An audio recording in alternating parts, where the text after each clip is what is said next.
Today I'd like to share with you the memories of the men of Company E that are still alive and those that have passed on before us. I want to talk about all their experiences in World War II from Normandy through to the taking of Berchtesgaden at the end of the war.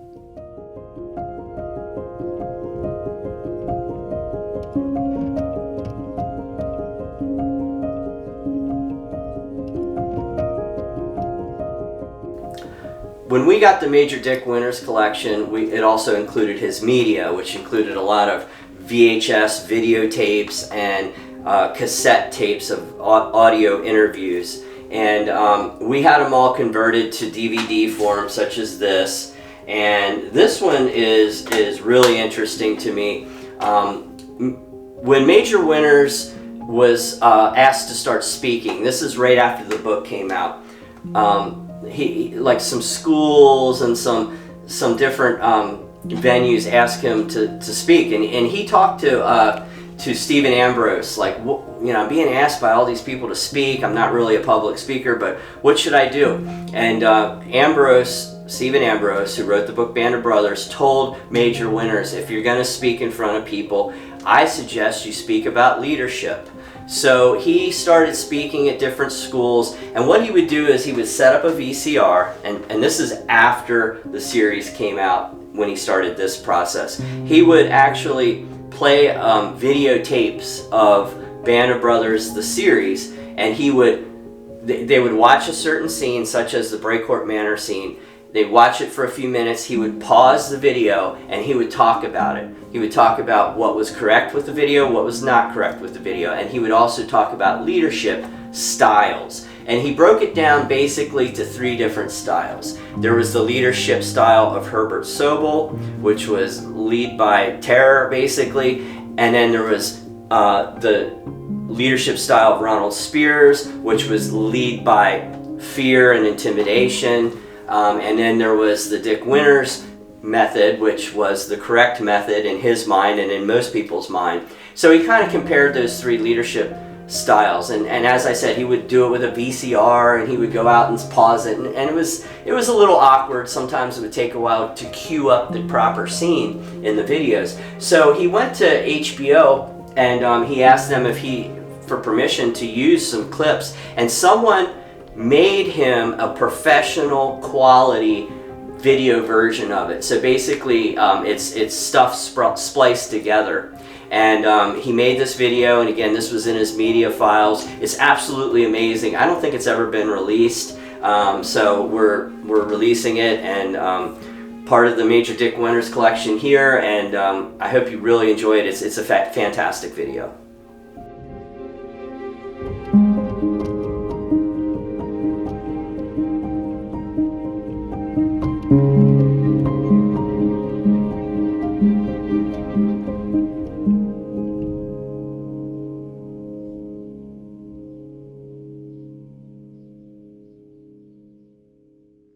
Today I'd like to share with you the memories of the men of Company E that are still alive and those that have passed on before us. I want to talk about all their experiences in World War II from Normandy through to the taking of Berchtesgaden at the end of the war. Steve Ambrose, the leading historian of our time, has changed my life forever. Through his friendship and through his writing of Band of Brothers. He wrote Band of Brothers. In his mind, it was to be a small filler before he wrote his D-Day book, which he had been doing research and interviews for many years. To give you an idea of the kind of man Steve Ambrose was, he's a man who was always up early every morning, and on Christmas morning in 1995, before the holiday season began for him, he wrote me a letter of thanks, and the letter read, "Thanks for teaching me the duties and responsibilities of a good company commander." Later on, As he was writing the story of Lewis and Clark called Undaunted Courage, he gave me recognition for teaching him the duties of a leader. He continued to do this with every book that he wrote afterwards. I appreciate that recognition. I appreciate the fact that he never forgot me. To make sure that I never forget him and his friendship, I keep over our door at Hershey and at the farm a plaque that we have engraved on this brass plaque, Steve Ambrose slept here. Of course, my life has changed many times being a friend of Ambrose. It changed even more drastically when he sold the rights of Band of Brothers to Tom Hanks and Spielberg. On the evening that he sold that rights to Band of Brothers, he took the trouble to call me again and let me know that he sold it to Hanks with one condition, that Tom Hanks was too old to play my part. Get somebody else to do the job. Just shows the type of friend that he was and his sense of humor. Hi, this is Steve. This is not going to be a short message. I have a letter here from Tom Hanks, and he wants to buy Band of Brothers, and he has sent me the HBO show that he did called From Earth to the Moon, 12 parts, and he says he wants to do the same thing with Band of Brothers. He wants to do a 12-part following the 101st Airborne from training to post-war Germany. It could make a magnificent, richly textured story which truly needs hours and hours to tell. And he wants to do it, and I presume he'll want to play Dick Winters. Although I'm going to try to tell him that Herb Sobel was the role for him. And anyway, Dick, I just wanted to share that good news with you. Bye.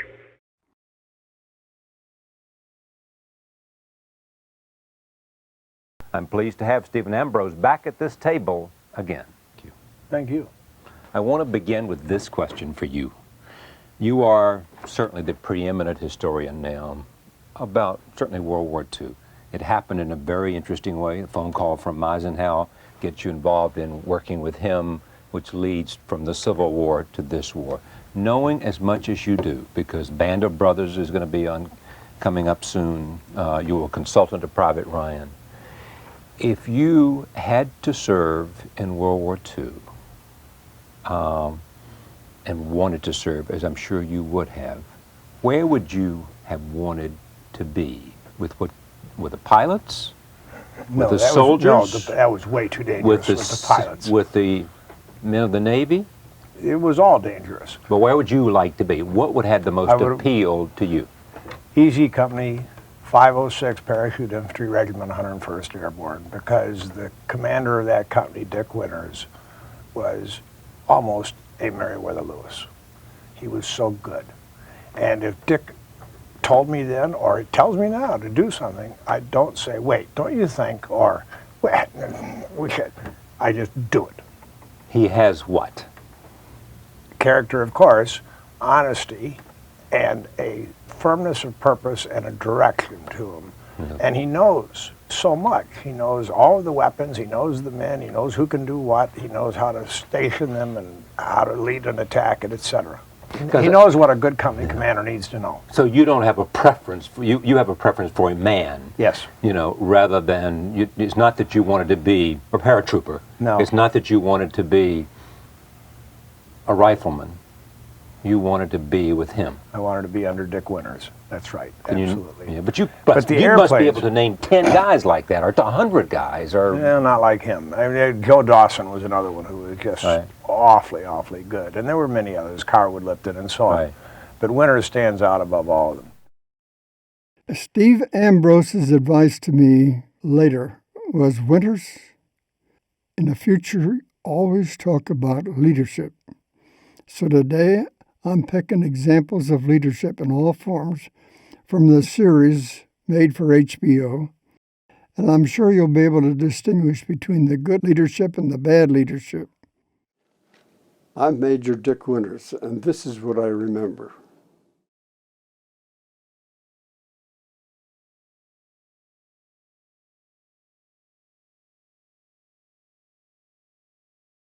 The first example of leadership that we want to talk about here is demonstrates good leadership and bad leadership. In this case, my company commander, Sobel, had called me into his office to give me discipline for not inspecting latrines at the time he had indicated. And that was not right. I inspected it exactly as he told me. And but he decided to deny me all rights to leave camp for the next 60 days. And he gave me the opportunity of either taking a trial by court-martial or accepting the discipline. As you can see here in this case, I decided to take the court-martial, and I have that paper, incidentally, at home in my office, in my files. I do not know of another example of something like this at any time in the Army. Through with this, right? You gotta do something. Yeah. Yeah. Yeah. All right. Good. But we'd all better be clear of the consequences. I don't care about the consequences. John, we could be lined up against a wall and shot. I'm ready to face that. And every one of us had better be too.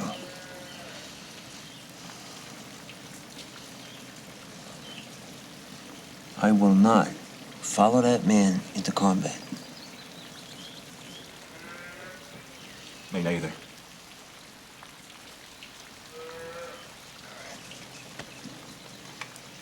Let's do it. When following a discipline of this nature for Sobel, all the non-commissioned officers in the company got together and decided to hand in their stripes. In other words, they were resigning, refusing to take part in the leadership of the company.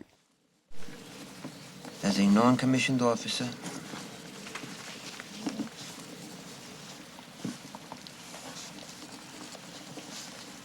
in easy company.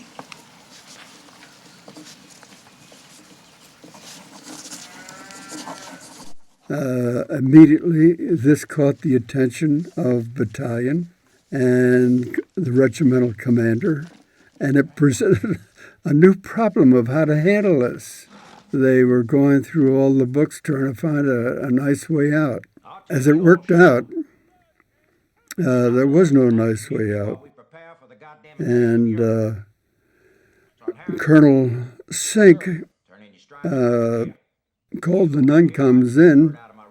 He drummed Sergeant Harris, who had been the leader of this revolt, out of the regiment completely, reprimanded and broke to private the rest of them for 60 days. And then he had me transferred back to the company after he had brought in Lieutenant Meehan from Company B to be company commander. Sobel had been transferred to another job within the regiment.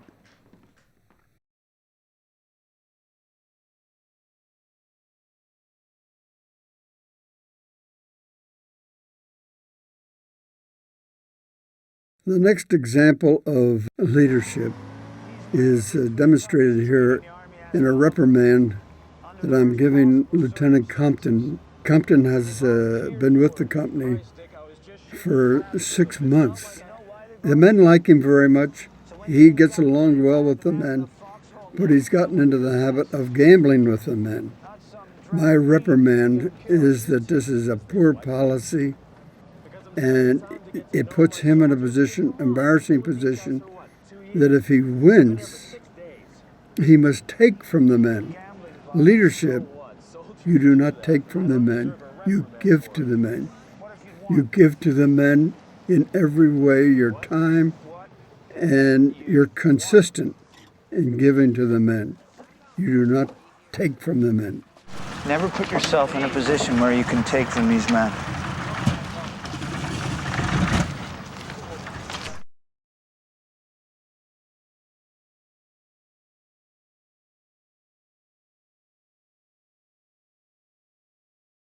D-Day, the day of days. By 8:30 in the morning of D-Day, we had reached Breakcore Manor. We had come along to Causeway Number 2, which was our prime mission for D-Day, which is off of Utah Beach. And when we reached this point, we were suddenly, the unit, the battalion, was fired on from the right flank, and we found that the Germans had a battery of 4 105s completely camouflaged in this hedgerow that we had no idea was there. We thought we knew everything.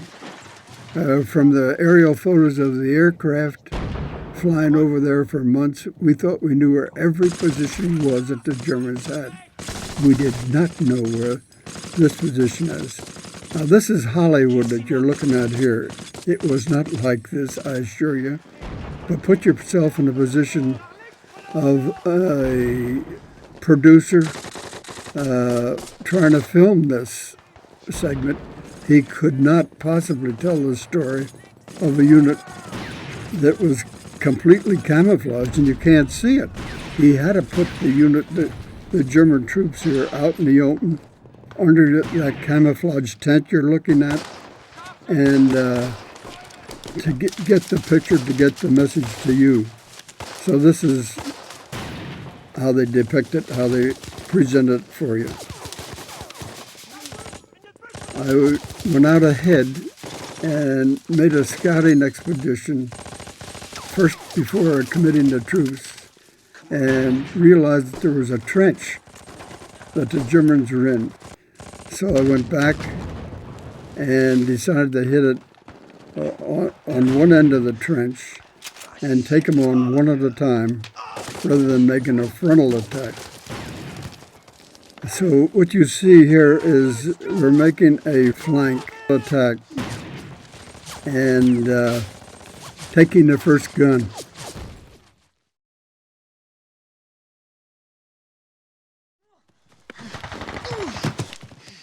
Now, as we take that gun, the Germans are withdrawing. As you see there, Compton has just thrown a hand grenade and knocked one of them off.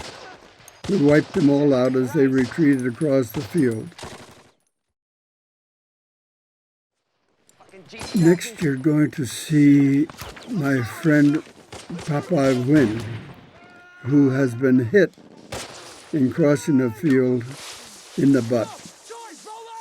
And there is another example. The Germans threw a hand grenade in the trench with me, and Joe Toy had to dive to avoid the concussion of it. He made it okay. The trench you're looking at here is the result of having an Englishman doing the production. That trench went back, that type of a trench wall went back to World War I. Here you see me being aware that this connecting trench would go to the next position, so I backed off, knocked off those two soldiers, setting up a machine gun from the connecting trench. Here we're back to Popeye, and Popeye is saying, I'm sorry, Lieutenant. I'm sorry, Lieutenant. I goofed. He was that conscientious that he did not want to do something wrong and leave his friends out there to do the battle. The only thing we could do was patch him up a little bit, throw him over the bank, and tell him to crawl on back to battalion headquarters. We had to get on with taking the rest of this battery of artillery. So here we are. We're now charging gun number 2, and here we have a German trying to surrender. Now in a moment here you're going to see one of the boys who is Lorraine. He's going to be very, very brutal as he uses his brass knuckles on his trench knife. This was uncalled for. something right. Look! God, I'm so confused. They're firing on the third gun. We better blow this thing before they figure out what the hell's happening. I'm gonna go and see what's keeping Lipton. All right. Toy, cover the lieutenant! At this point, in dismantling gun number 1, they show me putting a charge of dynamite down the barrel and then setting it off with a German hand grenade. Again, this is Hollywood's idea of excitement. Actually, in combat that day, I had an incendiary grenade that I put down the tube of the 105, and that put it out of action. This is more dramatic to use the hand grenade. We're moving down to the next gun position, gun number 2.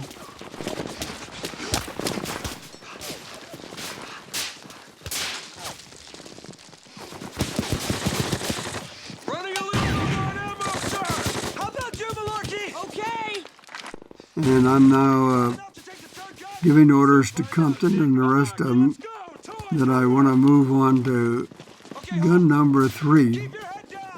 And the action will speak for itself here. That's a good Sergeant Hall, who had also joined us. And he's sent on ahead to gun number 3. We've now captured gun number 3.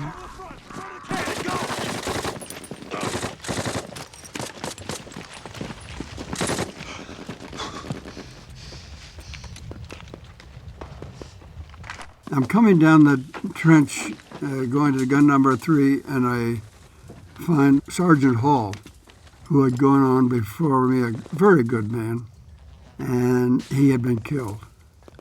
And this would hit me very hard. He's a good man from Company A. Here's an example of a Warrant Officer Hill, who has joined us, and as he stopped to talk to Lipton, Lipton was giving him directions. He raised his head up just high enough to catch a round, and he was killed immediately, which demonstrates just how close that fire was coming over us. I'm moving to the maps. Very important. The maps that we found at gun number 3 were left there by the commander of this battery of 105s. And those maps were very, very valuable, as we would come to realize, because here was the entire defense for all of Utah Beach, not just this gun position, but all of Utah Beach. It showed every gun position. It showed where the barbed wire was, where the minefields were, the complete defense of Utah Beach. Nixon now is telling me that he took those maps to the beach that day and gave them to the commanders down there, and he feels they're going to do a lot of good, because now the commanders that are coming in and landing on Utah Beach know exactly the entire German defense, and they know how to handle it. As the film shows you here, it gives you the impression that we went back to St. Marie-de-Mont, that we were in a city where you had trucks and all kinds of equipment, and it was not that way at all. This is, again, Hollywood's way of telling the story, which is perfectly all right.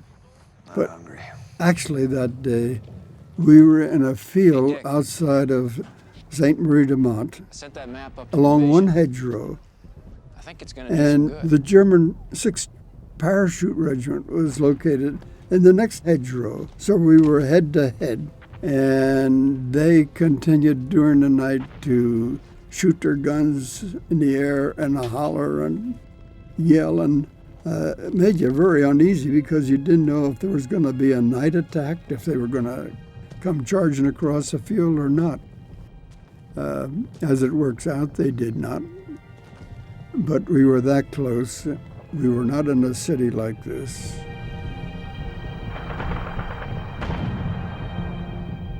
That night, I took time to thank God for seeing me through that day of days and prayed I would make it through D+1. And if somehow I managed to get home again, I promised God and myself that I would find a quiet piece of land someplace and spend the rest of my life in peace.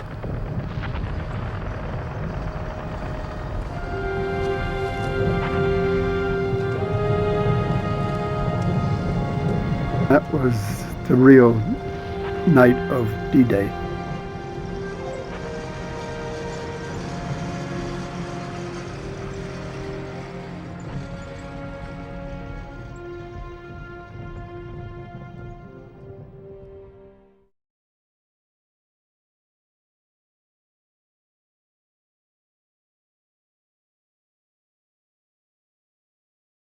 D-Day +6.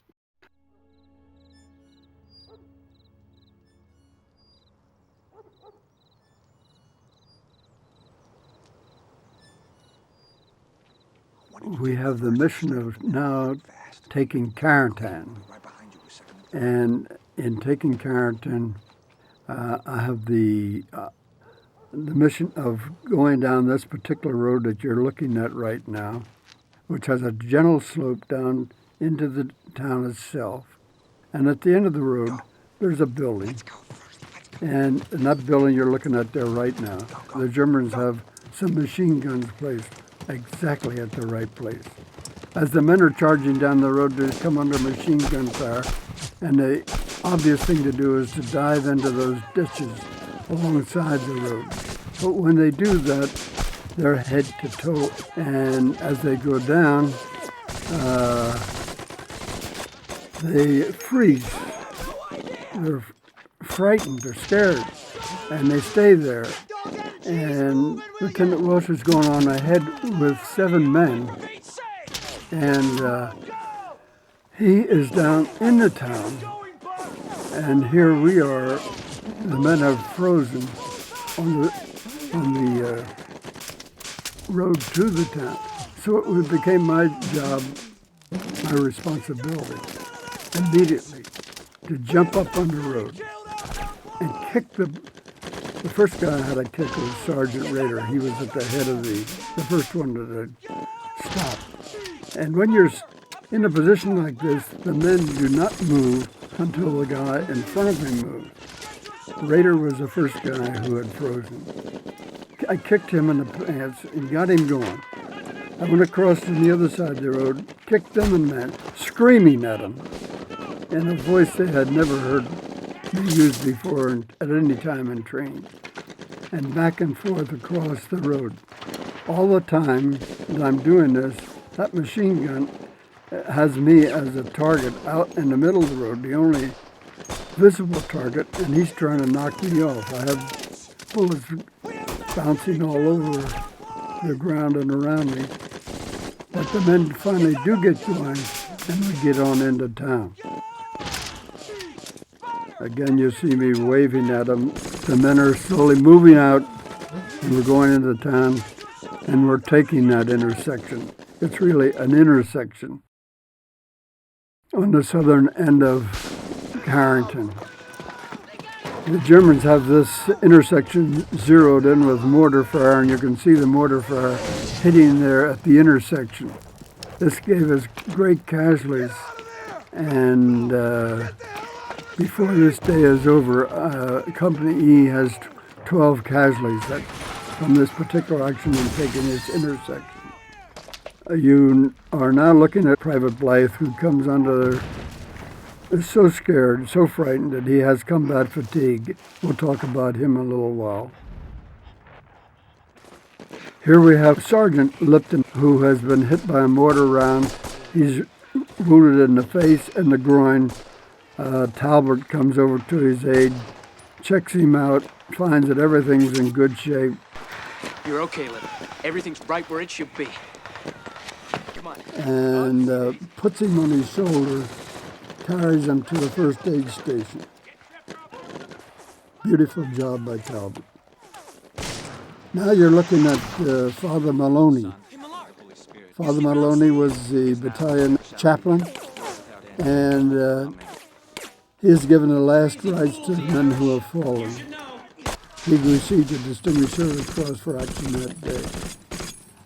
We're showing here that the Germans that were caught in the center of Carentan, in the neighborhood of the railroad station and the center section of town, were now, since we have taken the outskirts here, are trying to withdraw, and then withdraw through this inundated land, and in so doing, we're in a position to cut them down and give them great casualties.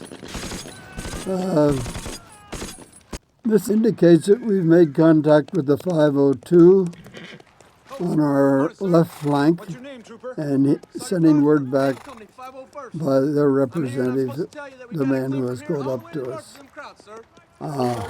And here, we're in a position, the battle is just about over, but Colonel Strayer, our battalion commander, calls out to me and asks, is it okay to cross the road? Yes, sir. And I said yes, and then very foolishly, I stepped into the road myself, and that's when I got hit in the leg above the shin.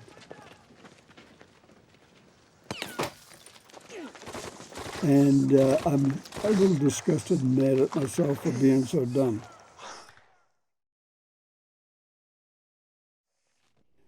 This is at the first aid station, and supposedly we're taking that ricochet. It was a ricochet that hit me. We're taking it out of my leg. That wasn't quite the way it worked out, but it gets the point across.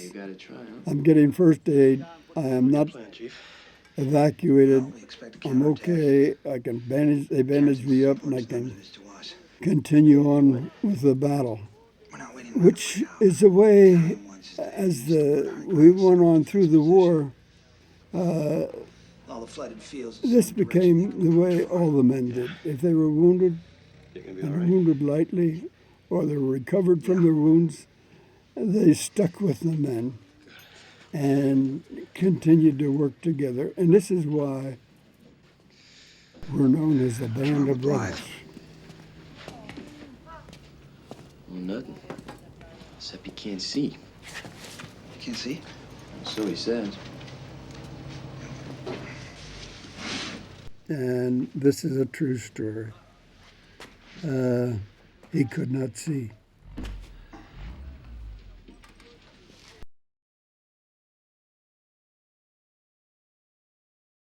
The story of Blythe is very interesting.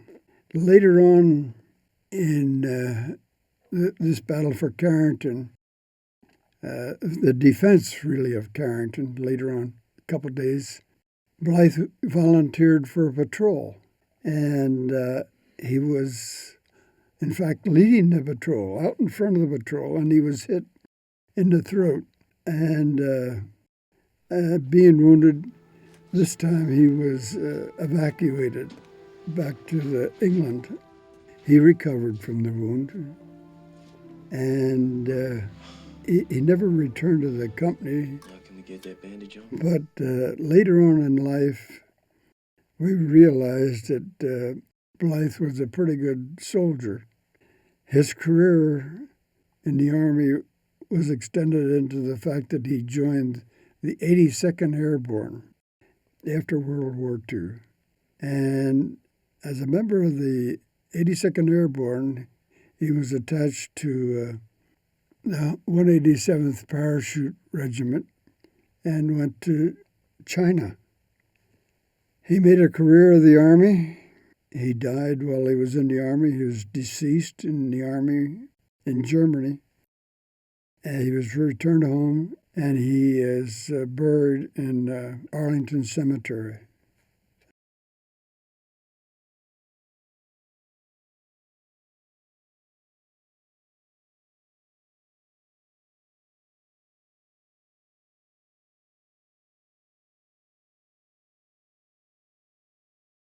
On this particular day of October 5th, it sent out a patrol to check the line, and as the patrol approached the position that we now call the crossroads, they came under enemy fire, and our boy Joe Luzniski, who we'll meet here a little later on, was the first man to go up the bank of the dike and be greeted by a barrage of hand grenades from some Germans who were along the top of the dike.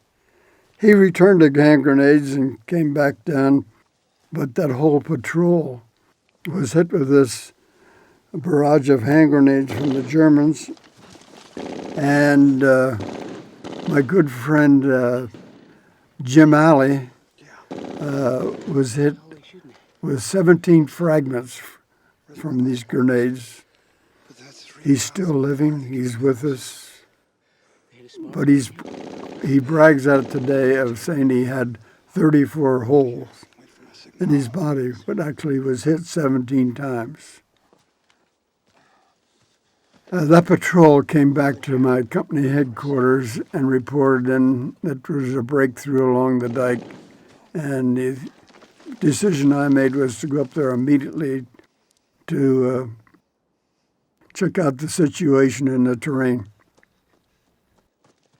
So I took one squad from the 1st platoon and with the orders to follow me, that we would go out and check this breakthrough out. So we're going up the dike here, as you can see. And as I get up the dike, I'm going to go over the dike. I'm given hand signals here to leave 2 men on the south side of the dike to protect our rear. The rest of them are supposed to follow me over the dike as I move on up to check out this German activity, this German action that I see ahead of us. Here we're going down and we're getting into that trench, that ditch really, and we'll follow that ditch on up till I get close enough that I can observe the Germans and see where this German position is, what the action is. They show us setting up a mortar there, but I did not have a mortar. I just had riflemen with me. I'll be going up the dike there to check out these Germans. And as you see, when I get to the top of the dike and I'm looking at them, I can spot the guns, the machine guns. I can spot the men. I know how many men there are and where they're at. So I immediately give a hand signal again back to the rest of the men to follow me up there. And as they come up to join me, each one is assigned a particular target. You take this man, you take this man. And after I had assigned each man a target, I will step back to the rear and in a quiet stage whisper, I'll say, ready, aim, fire. And we'll all fire together. Not like we're seeing in the picture here, but this is more dramatic and gets the point across for the sake of the film. Because here we're all going to fire, and we'll have the fire be very effective. Now, of course, as we're firing on the Germans here, that alerts the men, the rest of the company, the German company, that are on the other side of that road leading up to the dike from the Rhine River, that there's American troops on the other side there. And they immediately put us under fire, so there's only one thing for me to do, and that is to withdraw. Not to the next hedgerow, as we did in Normandy, but to the next drainage ditch, really, as you have in Holland. And once we got back to that ditch, we were able to reassess the situation and decide what to do.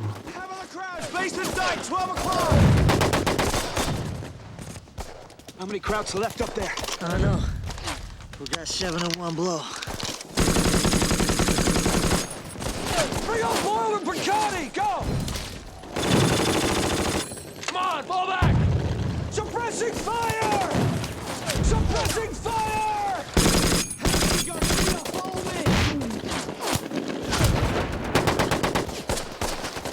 I immediately got on the radio and got in touch with company headquarters here. I'm talking right now to Lieutenant Welsh back at company headquarters and tell him to send the rest of the reserve up, the rest of the 1st platoon up to join me.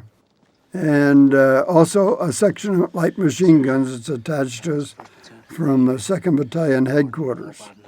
Well, that's happening.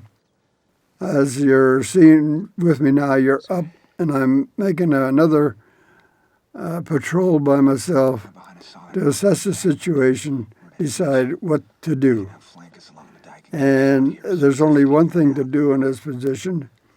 There's no other troops between this German company than the rear of our battalion and regimental headquarters. So I have no decision to make. I must charge. So I return to the ditch where the rest of the platoon is and have them fix bayonets. This makes every man have a second thought and swallow very hard. My signal will be, when I throw this smoke grenade, that this will be your order to start to charge. And it was at this time that I was this pumped up.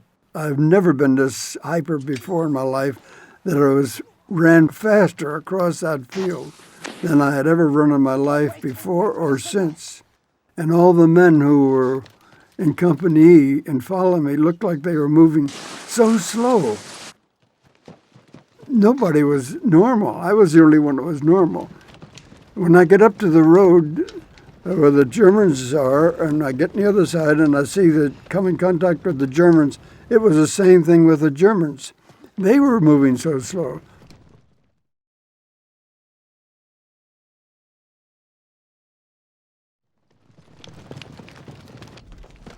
This man in front of me wasn't supposed to be on guard to prevent something like this just happened.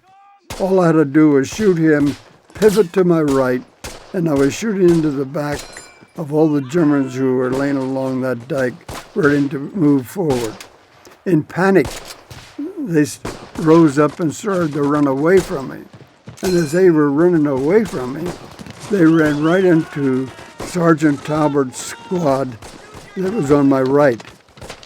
And as the boys would say later, this was a duck shoot. They never had anything like this before or since. And as the Germans, as the 1st company here was withdrawing, here we're seeing the 2nd company, which we did not realize was there, who had already advanced over the dike. And they panicked and came back over, so we had now 2 companies withdrawing. And as they ran, as I said, the firing continued.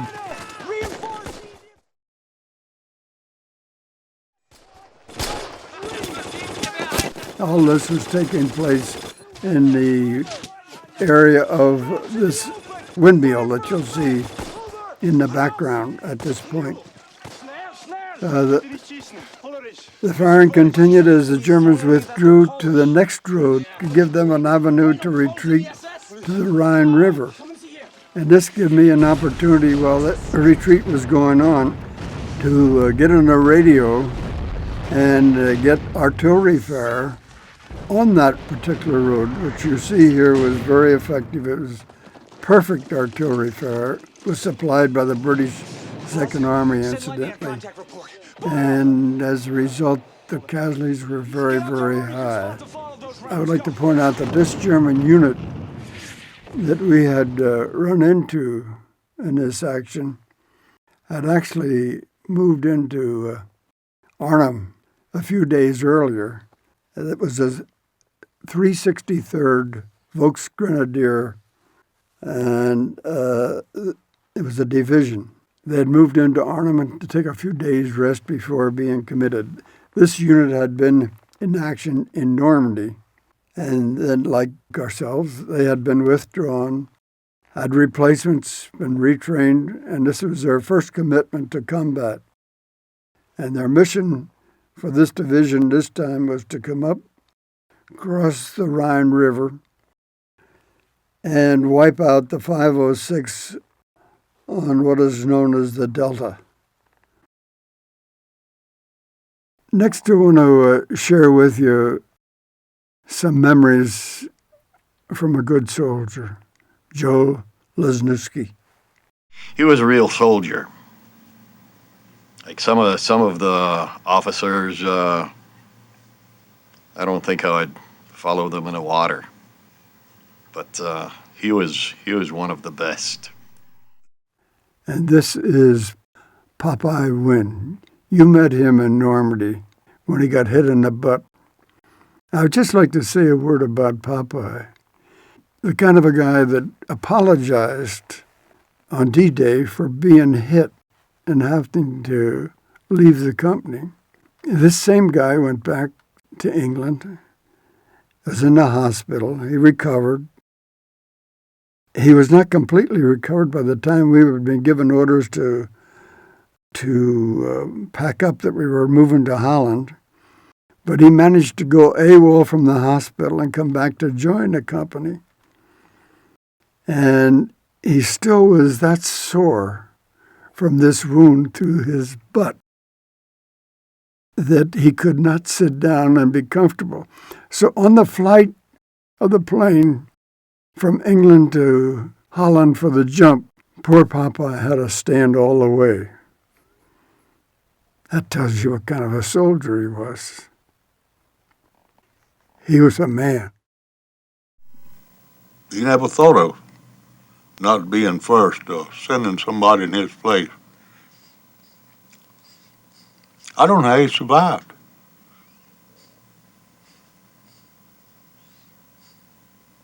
But he did.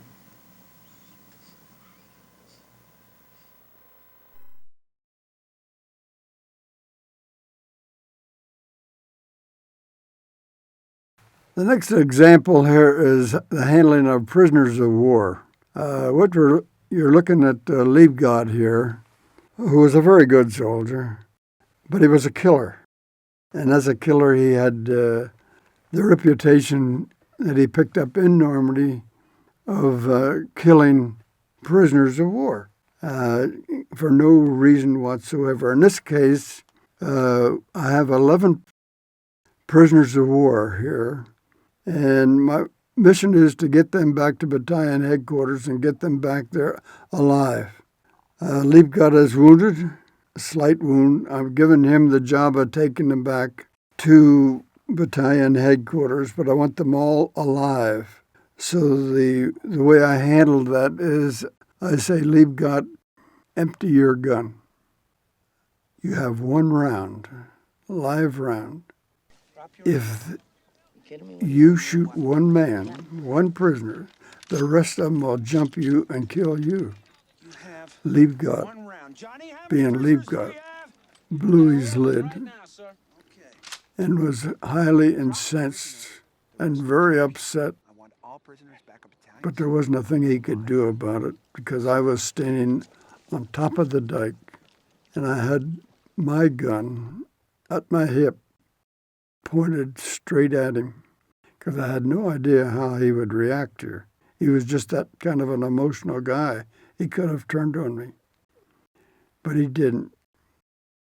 He emptied his gun, took the one round, and the memory tells me, as I was given this order to Liebgott to drop all his ammunition and take just one round, and what my instructions were, the German prisoners that were standing nearby, and there was a couple officers in the group, They obviously could speak English. They knew exactly what my orders were. They could read the body language that was going on here. I can remember very well seeing them give a great sigh of relief because they knew they now had a chance to get out of this thing alive and that they wouldn't be gunned down by a killer.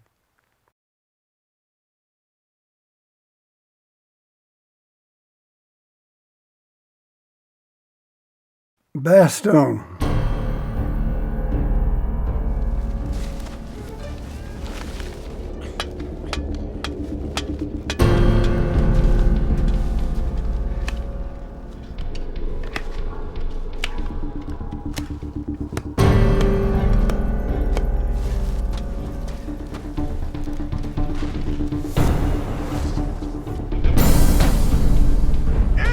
But here we have an incoming concentration of artillery, and you can see the men scattering.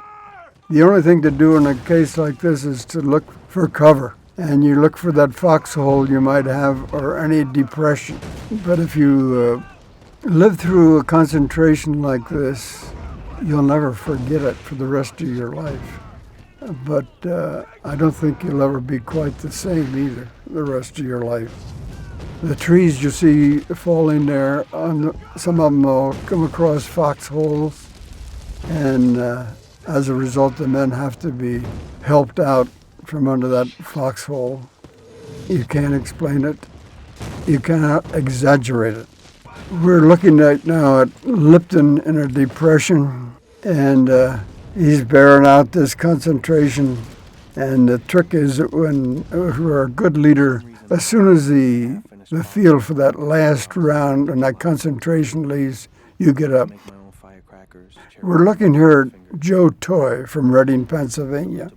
Joe was a very good man. The story, a little background on Joe, was that in an air raid about 3 days earlier, Joe was caught and was wounded in the arm. And as such, he returned to Bastogne, to the first aid station, to receive some first aid treatment. And they wrapped him up, put his arm in a sling, and gave him a good night's sleep. And the next day I happened to be out walking the line, and who's coming across the field through the snow but Joe Toy with his arm in a sling. I remember walking up to him and said, "Joe, where are you going?" "I'm going back with the troops." I said, "Joe, you don't have to go back with the troops. Take a couple of days off. Rest up a little bit." He said, "No, sir.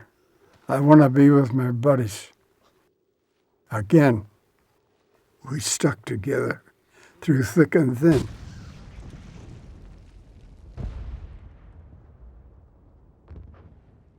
We have a perfect example of when we talk about the band of brothers, Joe Toy.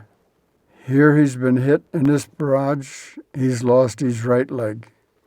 He's under terrific pain. That barrage is ended. We're at the point here that there'll be another barrage in a minute. You'll find his friend will come out to help him. His best friend, Bill Garnier, decides to go out and help his buddy. Lieutenant Compton is telling everybody to stay down. Bill Garnier is caught up to his friend Joe Toy and is trying to help him to a foxhole, a depression. It's a tremendous job. Everybody's emotions are very high. It's a position you don't ever find yourself in. Stay down! Stay down! Stay down! Stay in your foxholes! Stay in your foxholes! Help! Come on, pal. You said you get back and stay before me. You ain't going anywhere. You're all right. Oh, I gotta get my helmet. Forget it. I gotta get my helmet. Forget it, Joe. Anyone there? Hey. Come on, Joe. I got you. Come on, Joe. Hang on. The second barrage starts. The second barrage is pouring in now as Garnier is hauling his buddy Joe for cover. And lo and behold, he doesn't make it. He's caught in that barrage, and he goes down. And he also loses his leg. Lieutenant Compton there is recovering from the intensity of the barrage, and that's Lipton in his foxhole, weathering it out. But it's tremendous, very strong, powerful, emotional. And as you can see by this picture we're sharing with you right now, where we have trees falling, we have Garnier with his buddy Joe Toy. The war's over for both of them. Here's Sergeant Lipton, first sergeant, coming out, checking up on the situation, checking up his men. Here comes the company commander, Lieutenant Dyke. Lieutenant Dyke, protege of General Taylor, division commander. He's been wished on Company E as our company commander for Company E because General Taylor would like to see him become a captain. The man was a very good administrative work, but he is not a leader. He does not have troop leadership ability. He's demonstrated this time and again, but there's nothing we can do about getting rid of him under the situation. But here's the way he handled his situations. In this example, again, he comes up and he tells Lipton to take over. He's going for help. He's going for help. He's going back to division for help. His duty is on the line with these men. But he takes off. Hard to imagine the feelings of the men that are left to hold the line while their company commander takes off for the protection of going to the rear. Here we have platoon leader Compton coming out of his foxhole. He takes one look at the situation, and there's a perfect example of combat fatigue. He drops his weapon, he drops his helmet. He's in a state of shock. He's suffered combat fatigue. Within a few minutes, we've gone through 2 barrages. We've lost a very good platoon leader in Sergeant Garnier. We've lost a good squad leader in Joe Toy. Our company commander has taken off and gone for help to the rear division. And the platoon leader, Compton, has now combat fatigue. This is a tough position to be in. And this is an example of wonderful leadership on the part of First Sergeant Lipton, who stepped into the breach at this point and took over basically the company. Although the company still had 2 other lieutenants, one in the 1st platoon and one in the 3rd platoon, it was Sergeant Lipton who had to step into the crisis here and take over the leadership. That is an example of a good leader. At this time of the year at Bastogne, the days were very short, and as you can see, the fog was very heavy, so that made the days even shorter. And we're introducing here Lieutenant Spears approaching some men of Company E, and they've been sharing memories and stories of Spears. We'll let them share those memories with you at this point. Giving cigarettes to 20 German POWs before killing them. He shot 20 POWs? Well, actually, I heard it was more like 30. The reputation of Spears going back to D-Day, the first day or 2 afterwards, it goes like this. I saw Spears about D-Day +2, and we had a short visit. And he confided in me that on D-Day, those prisoners that there were 6 prisoners that we had surrounded there at one point. He had offered them cigarettes while they were in a foxhole, stepped back and cut them down. I asked him, was that a true story? He said yes. You? After Lieutenant Dyke was relieved in the battle on Foy, Spears was given command of the company. Later on Deep Day +2, when we were supposed to attack Veerville, one of his sergeants refused to make a withdrawal at the time Spears ordered it. And when he refused his second time, Spears shot his own sergeant right through the forehead, killed him. Needless to say, from that day forwards, the sight of Spears, the memory of Spears, traveled throughout the regiment and the men. They never forgot it. He always received a lot of respect. When he gave an order, the men jumped. Not that they liked him. Fear is another way of having leadership. And that's a memory that'll live with all those that served with him forever. It's a true story.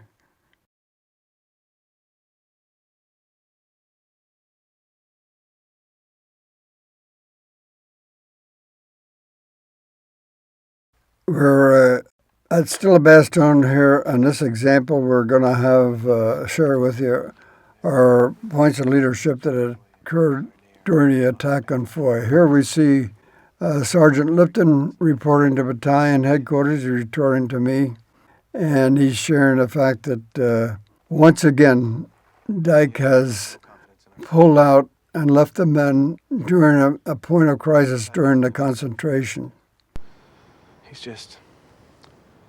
He's not there, sir. Well, he's going to be there tomorrow.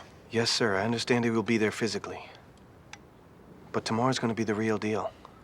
And he's going to have to lead those men. He's going to have to make decisions, sir, and I got to tell you, sir, I think he's going to get a lot of easy company men killed. He's making me aware of this. I'd like to point out here, they put battalion headquarters in a tent. And it reminds me of somebody that was shooting his last film in Africa or something, because this is Bastogne. And everybody, battalion commander on down the line, we lived in foxholes. Here you see me briefing Dyke in just prior to the attack. And I'm telling him that when he gets the line out there, I'm going to be giving him machine gun covering fire. It'll keep the Germans depressed. Once he gets the attack going, to roll it, get into town as quickly as possible under this covering fire that I'm giving you. As you'll be able to share with me in a minute here, the way it worked out. You see Company E taking off and starting their attack. You see the machine guns providing covering fire in this attack. And they let the film in this run a little bit longer than it should to get the story across, because actually it only took a matter of a couple minutes to get it done in reality. But for the sake of the picture, they're being very creative. Keep moving! Keep moving! Easy company! Hold up! Second platoon, hold up! From time to time, you see me hollering for him to move on, and that is Colonel Sink that's by my side there, and he's a little nervous too at this point as to how this is going to work out. Are we going to be able to make it? But we just cannot reach Dyke. Easy red, stand by for the 6. Fall back! Fall back! Can't reach him by radio, you can't reach him by voice. Nobody can reach him. He has become another case of combat fatigue. Pull back! Stay on my ass! Hold fast, second platoon! What are we doing, Lieutenant? And coming under combat fatigue at this point, and we're talking about leadership here, he's breaking down at exactly the wrong time. He's breaking down in the middle of an attack, and his entire command is without a leader. This is about as tough as it gets. After being completely exasperated, I decided the only thing to do is go down there and take over the company myself. And I'll start running across the field with my gun. Colonel Sink is with me. He calls me back and tells me, "You cannot leave. You're battalion commander." The first guy I see as I turn around is Lieutenant Spears. And Lieutenant Spears takes off across the field and runs directly to Lieutenant Dyke. And you'll see Lieutenant Spears, Lieutenant Dyke, go directly to him and tell him, I'm taking over. And at that point, he took over command of Company E, and he remained company commander of Company E through the entire war, and on into the point where Company E, 101st Airborne, was deactivated. He was commander the whole time from here on. He's a very good company commander. He got the job done. The men respected him. They also feared him, with the reputation that he had acquired on D-Day and in Normandy. And that, too, is another example of leadership.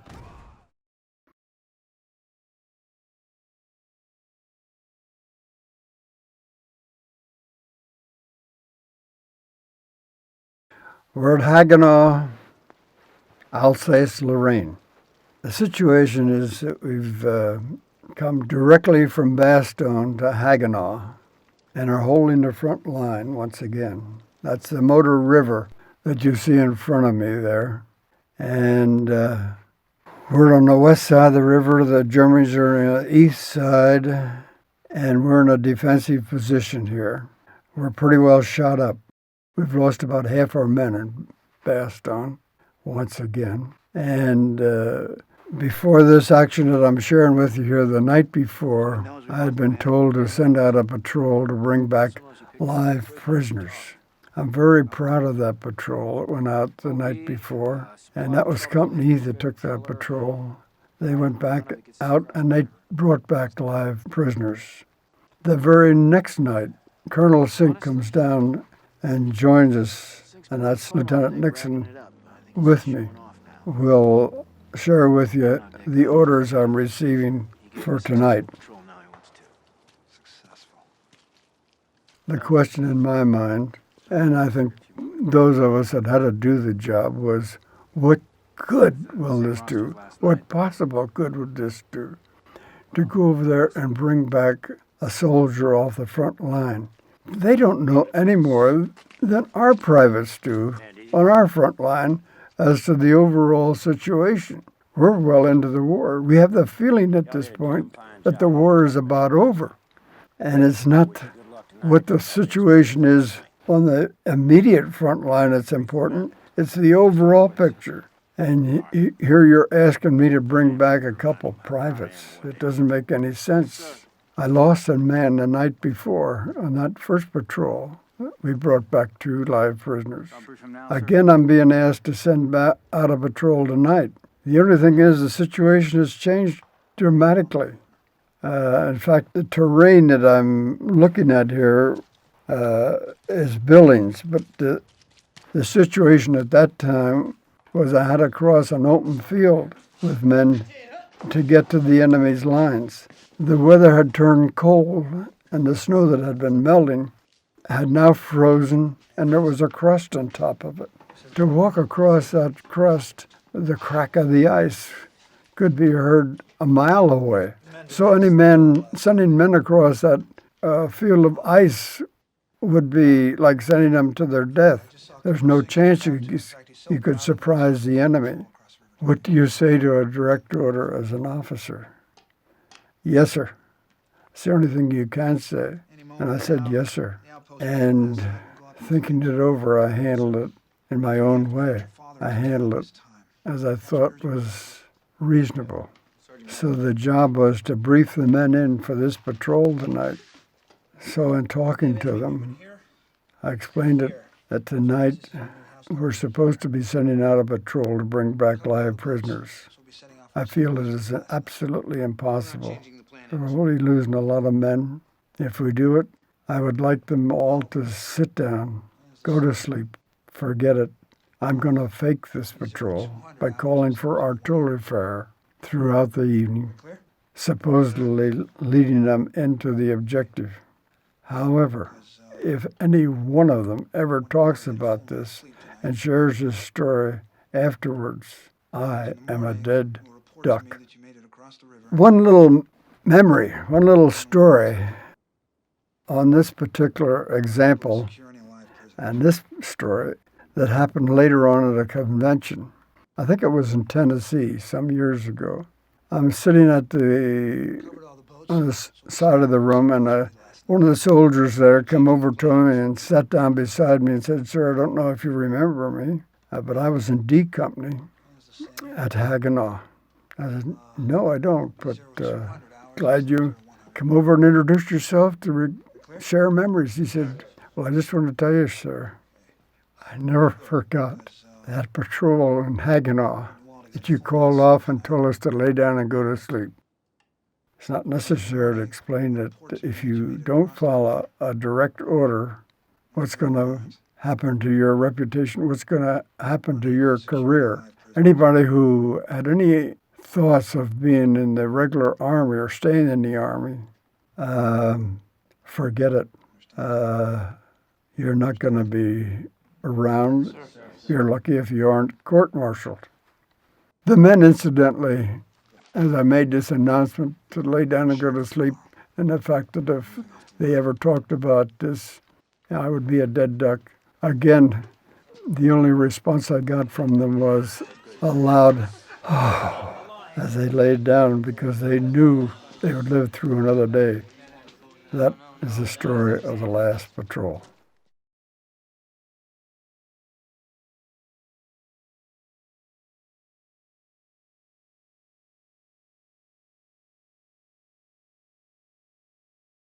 We're sharing with you at this point is the German troops marching along the Autobahn towards Munich, north.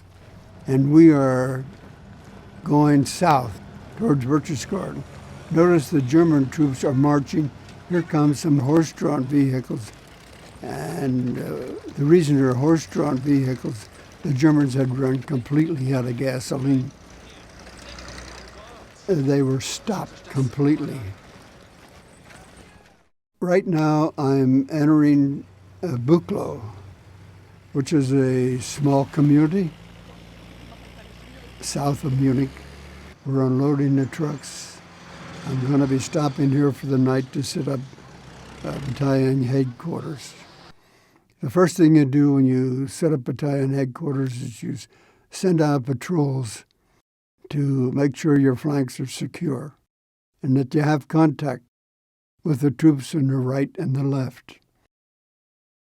When I say to the right and the left, in this case I'm referring to the fact that 2nd Battalion is on the left flank of the division. On my right flank, it's supposed to be Leclerc, the French general. We had a theory in the staff that the French, were looting their way through Germany.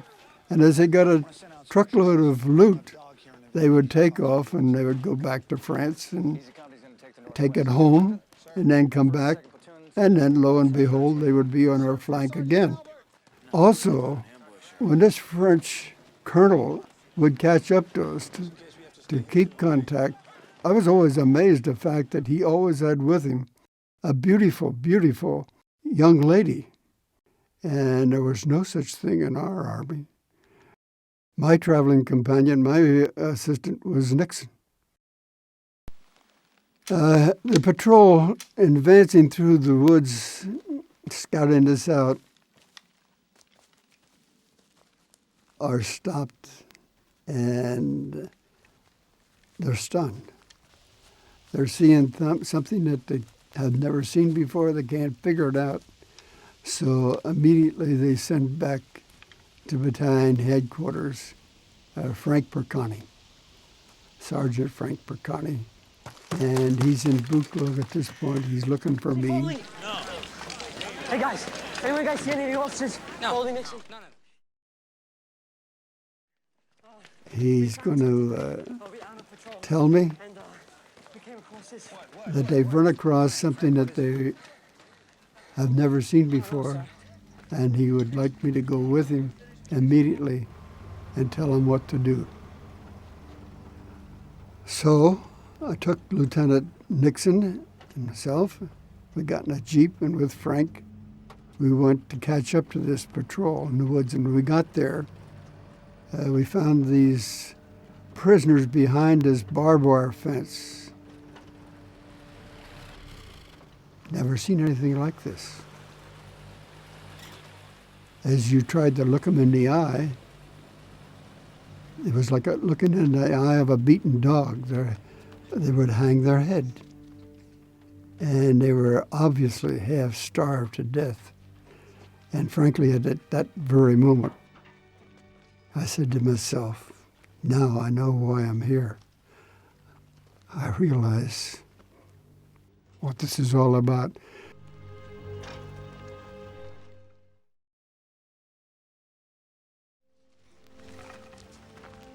There was only one decision to make. It was an easy decision. Open the gates. So we opened the gates and went in to look it over. Actually,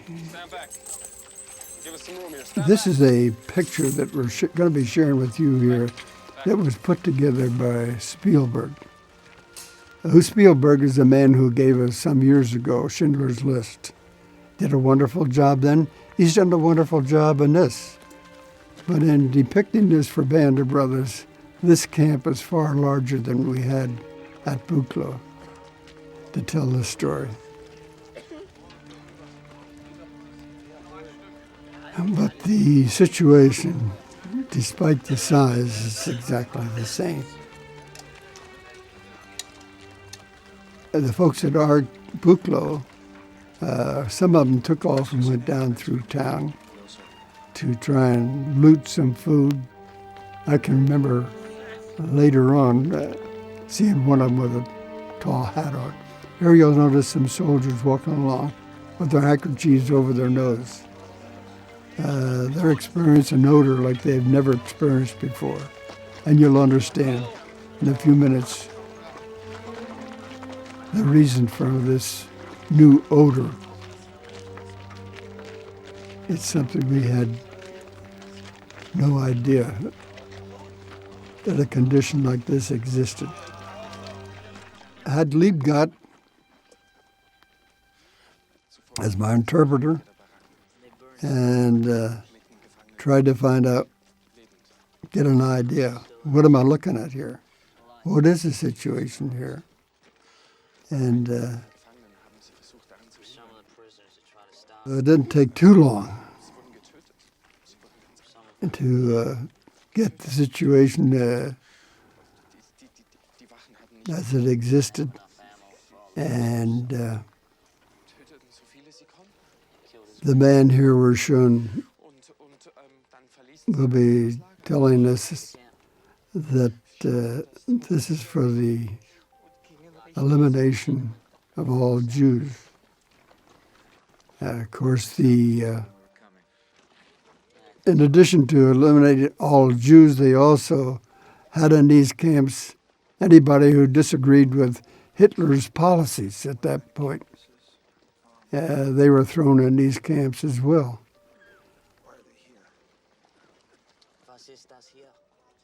Hitler himself was thrown in the camp at Landsberg, which is just down the road a mile or two. And at Landsberg, when he was in prison, this was during the time in his career where he was in trouble politically. He wrote Mein Kampf. And on the wall at Landsberg is a big plaque. And this plaque reminds all visitors that this is where Hitler spent some time in prison. Here we're looking in one of the hutments there that you saw along the side of the road. We had exactly the same situation. The only thing we see here with Spielberg's interpretation is they're more crowded. And the hutments we had, they were not that crowded. And here I'm sharing with you the fact that we sent back to Buchloe to where the battalion headquarters was to get some of that cheese that I found in the basement. And this fellow was processing cheese there. So we brought them cheese out to share with these prisoners. Colonel Sink soon caught up to us, and he brought with him Major Kent, our regimental surgeon. And Major Kent is explaining to me that this is wrong to give these people who are starving to death all this food at one time without supervision. That'll do more harm than good. And my instructions are from Colonel Sinkett is to have these men put back in the camp, and that Major Kent will take this over. Having turned this job over for administration of the camp, you see, the reason for that was the fact that we were the spearhead. Our job is to get out in front and push down to Berchtesgaden to end this war as soon as possible, and not to stop to be administering a problem such as we're looking at here at Berkeley in the prison camp. It was a hard job that I'd given Liebgott to tell these prisoners have to be put back in the camp immediately. Folks that they had to go back into the prison and be penned up again. And that was a difficult job. It wasn't easy because here the gates had just been opened to them. And now we were turning around and pushing them back in there. And what were they supposed to think? They had long before consoled themselves to the fact that they would be there until they died.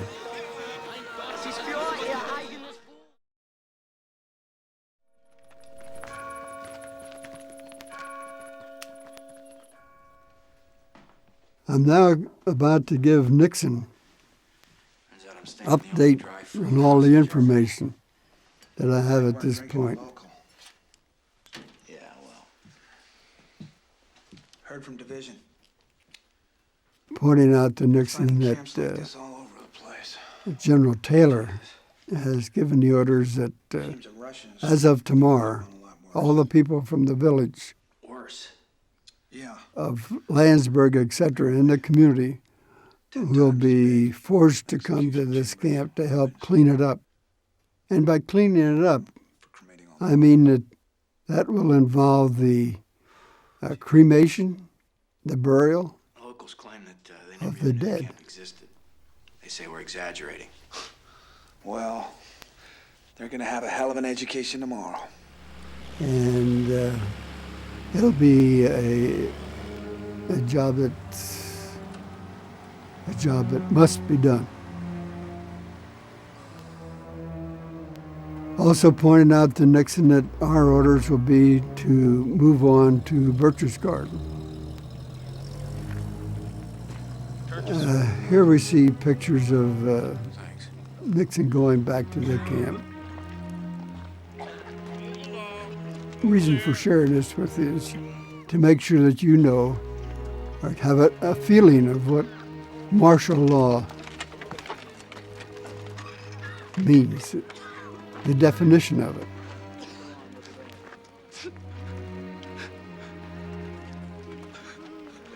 The pictures will tell you, read between the lines, the horror of the folks in the neighborhood, in the community that were forced to do this job. Spielberg does a wonderful job here once again in letting the world know what those concentration camps were like.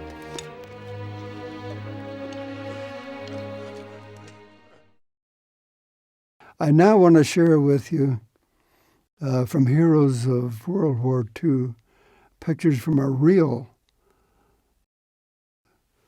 prisoner of war camp The one that Spielberg gave us, of course, is the one that we reenact. These are pictures from another camp, far larger. Where this camp was, I don't know, perhaps in Russia. But this camp shows you pictures from a real prisoner of war camp.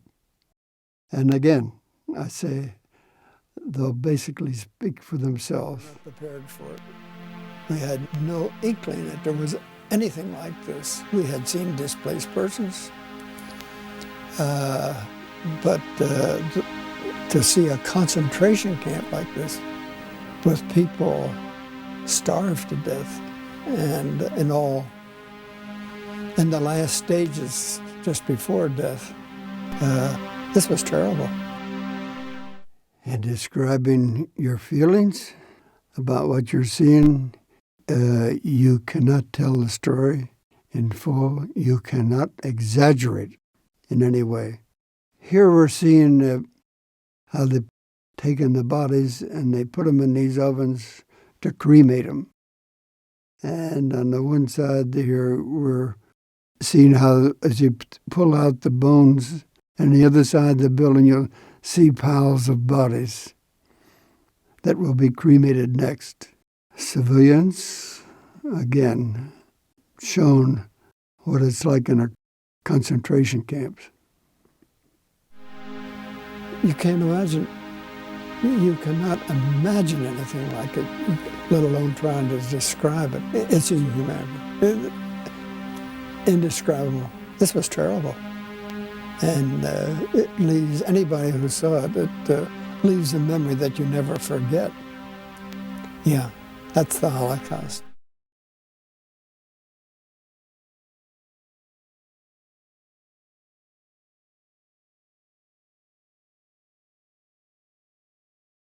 Our orders at this point to push on to Berchtesgaden.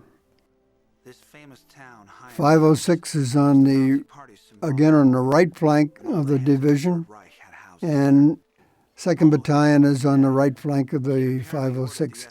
Here we run into this road that we're supposed to follow into Berchtesgaden, and we find that the Germans have set off this explosion and have an avalanche across the road. We're stopped. And as a result, we have to wait to see what the decision will be.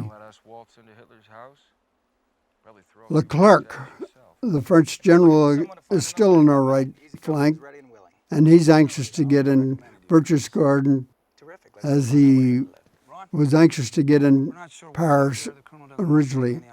Here's Colonel Sink coming up to give instructions as to how he would like this operation work to be first in Berchtesgaden.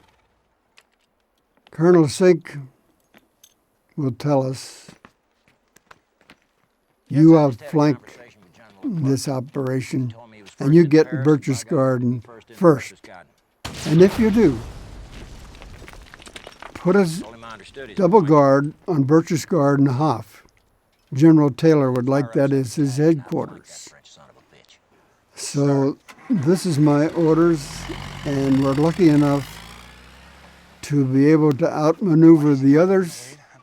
And by working hard, we were the first to walk down the main street in Berchtesgaden.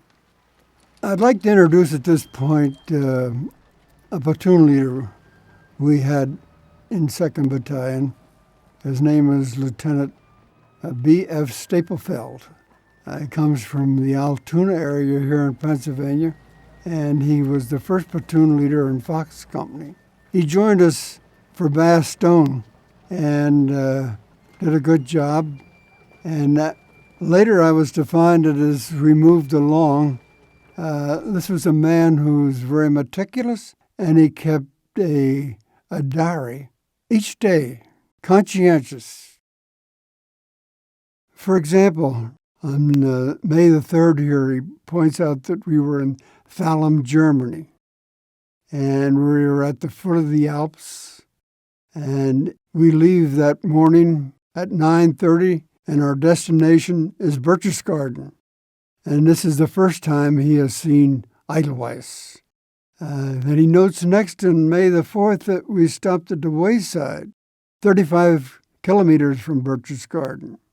And he notes on May the 5th that we entered Berchtesgaden at 12:30. And our mission was to put a double guard on the Berchtesgaden Hof for General Taylor's headquarters when he gets there. He even goes to the detail of assigning the men's name.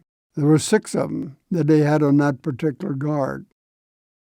At the same time, he points out to us that he found a German general dead in the home of General Göring's officers' club, and that the man's name was Kastner. He's very conscientious, did a good job, and it sure helped make our presentation that we've shared with you a lot easier, with a lot of confidence, that we're not just relying on my memory, but we have the memory of a diary from a platoon leader on the line. I salute Lieutenant B.F. Stapelfeld for a good job. This is Nixon with me, and we're looking the town over, and we're getting close to our goal. And lo and behold, in front of us, we find Berchtesgaden Hof.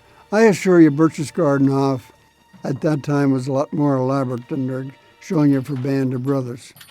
But here you see Nixon and I and Welsh walking in the headquarters, and in front of me is the manager, and he takes one look at us, he takes off. I noticed over the archway to the dining room is a clock, and it says 12:30. In the dining room is another employee who's fussing with a large set of silverware. Together with Welsh, I walk over to that set of silverware. We look it over, and we made a quick agreement. You take half and I'll take half. Because you must keep in mind that any loot you take in combat, you must carry. And you can only get so much in your knapsack. Welsh took his half home for his future bride, Kitty Grogan. I took my half home, and my wife, Ethel, has it in the safety deposit box. This is Lieutenant Spears here, and here's Sergeant Moore. Moore, incidentally, was able to pick up a little later a scrapbook of Hitler's, which was quite a prize. He had quite a fight to hold on to it, but he did. He put it in the seat of the Jeep he drove for me. He was my Jeep driver, and that's how he made sure that he kept that book until he came home with a prize scrapbook. Easy, you'll head up the mountain through the Obersalzberg and take the Eagle's Nest.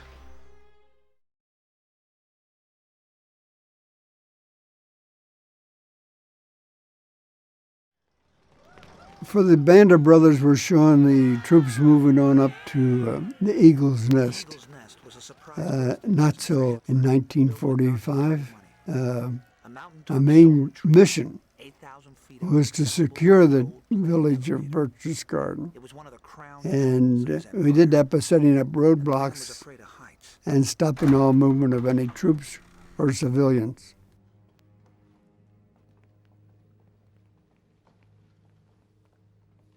That's the way we handled it. For a Band of Brothers here, we see us earning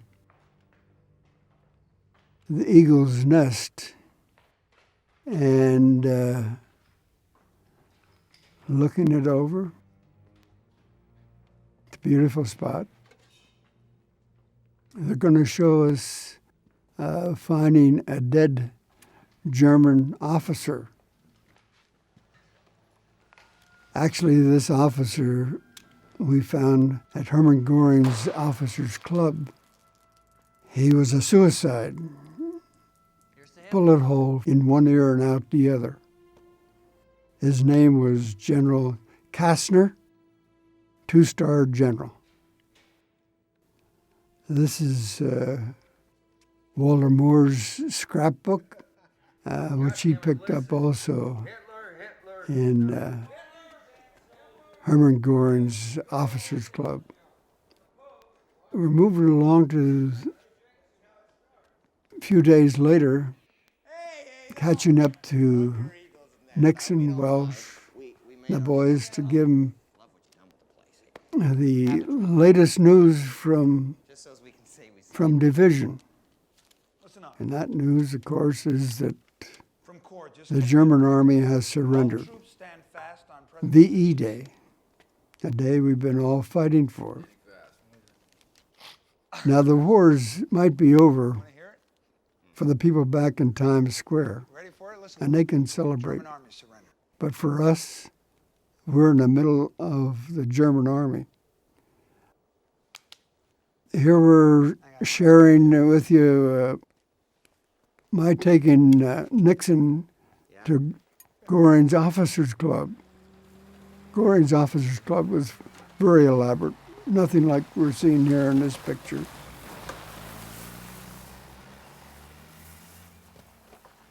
Actually, what I had done was put a double guard on this officers club. Lieutenant Ben Staplefeld's platoon happened to be the same platoon that had the responsibility to have a double guard on the hotel, as well as a double guard on the Berchtesgaden Hof. In entering this wine cellar and sharing it with Nixon, as a connoisseur, he is speechless as he looks at over 10,000 bottles of the finest wines and liquors in the world. The obvious thing for me to do was to turn responsibility of this over to Nixon, put him in charge with instructions. Take what you want.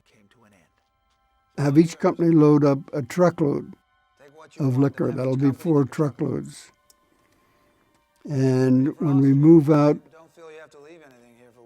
in a few days for Zellamzee, we have a convoy that has 4 truckloads of liquor.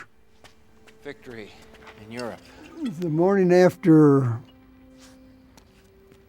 VE Day, we're showing you a picture of how Nixon celebrated the day.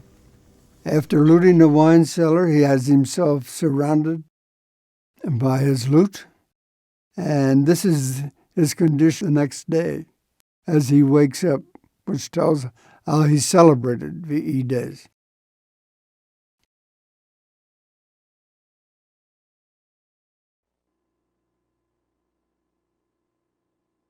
Hello, Ethel and Dick. This is Tom Hanks calling from Los Angeles.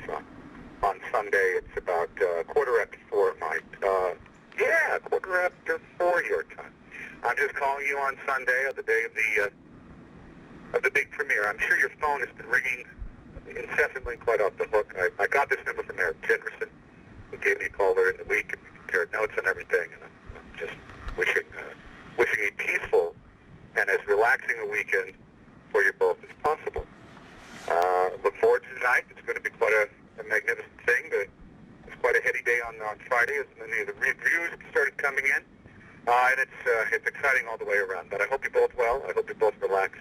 And I hope you both enjoy the course of the day. And I hope you're not bothered by too big a steady stream of phone calls and well wishes. But here I've added one more, and I don't want to go on too much longer. If I can, I'll hope to be able to talk to you later on in the week to see how you all are doing, and wish well for the major weeks of this year.